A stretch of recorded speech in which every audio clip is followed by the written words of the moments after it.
अस्सलाम वालेकुम व्यूवर्स। उबलते दूध में रस डाल लें और कमाल देखें, और साथ ही ब्रेड डाल दें। ना ही ये कोई केक बन रहा है ना ही हलवा, लेकिन जो भी है यकीन करें आपके घर वाले मज़े ले लेकर खाएंगे। स्टेप बाय स्टेप एक एक चीज़ बताऊंगी, अपनी वीडियो को एंड तक पूरी वॉच करना है। तो चलें शुरू करते हैं। इधर मैंने 1.5 लीटर दूध लिया है, उसमें मैंने सबसे पहले इलायची ऐड किया है, साथ में अपने 3 रस और 4 ब्रेड शामिल करनी है। अगर आपके पास भी 1.5 किलो या 2 किलो दूध हो तो 4 ब्रेड ज़रूर डालिएगा। अब हम इसमें मिल्क पाउडर ऐड करेंगे। 2 से 3 चम्मच मिल्क पाउडर के ऐड किए हैं। 2 चम्मच सूजी, इससे ज़्यादा नहीं डालेंगे। और 4 पीस मैंने इसमें बर्फ़ी के शामिल किए हैं। अगर आपके घर में बर्फ़ी नहीं है तो इसको स्किप कर दें, इससे वैसे बहुत अच्छा टेस्ट आता है। थोड़ी सी मैंने इसमें चीनी शामिल किया है, आप अपने हिसाब से कम या ज़्यादा कर सकते हो। मैंने चीनी का ज़्यादा इस्तेमाल नहीं किया है, इसमें मैंने मिल्क पाउडर का भी इस्तेमाल किया है और साथ में मैंने बर्फ़ी का भी इस्तेमाल किया, इसलिए मैंने चीनी कम रखी है। अब आपने इसको इतना सॉफ्ट करना है कि ये अच्छे से गल जाए, फिर हम इसको पीस लेंगे। अगर आपके पास इस तरह का ब्लेंडर नहीं है तो इसको ठंडा करके आप जग में डाल के पीस सकते हो।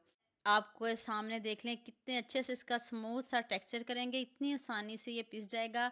इस तरह का ब्लेंडर तो सभी घरों में होता है, अगर नहीं है किसी के घर में नहीं भी है तो आप इसको जग में डाल के पीस लो। स्मूथ सा बैटर चाहिए आपको। कैसे पता चलेगा कि ये जो हमारी खीर है बगैर चावलों के डन हो गई है? इसके ऊपर देखिए बबल्स आना शुरू हो गए हैं। अब मैं इसको 3 से 4 मिनट पकाऊंगी, बहुत ज़्यादा इसको नहीं पकाऊंगी वरना बहुत गाढ़ी हो जाएगी। यहाँ मैं आपको याद दिला दूँ, अगर आपको मेरी रेसिपीज़ पसंद आ रही हैं तो जल्दी से मेरे फेसबुक पेज को भी फॉलो कर लो और साथ में मुझे यूट्यूब पे भी सब्सक्राइब कर दो। ये आपकी तरफ से प्यार होता है, मोहब्बत होती है, खुशी होती है कि आपको मेरी रेसिपीज़ पसंद आ रही हैं। खीर हमारी डन हो गई है। अब चूल्हे को बंद करते हैं और फिर आपको इसकी फाइनल लुक दिखाती हूँ कि कितनी टेस्टी यमी बनी है। इसके ऊपर देख लें बलाई की कितनी मोटी लेयर आ गई है, यही इसकी निशानी होती है। आप मुझे जल्दी से ये भी बता दें मुझे किन किन मुल्कों और किन किन शहरों से देख रहे हैं। मुझे बहुत खुशी होती है जब आपके फेसबुक और यूट्यूब पर खूबसूरत से कमेंट पढ़ती हूँ। अब सबका खूबसूरत कमेंट करने का बहुत बहुत शुक्रिया, और अब सबके लिए भी दिल से दुआ है मेरी आप भी हमेशा खुश रहें और हमेशा मेरे साथ ऐसे जुड़े रहें।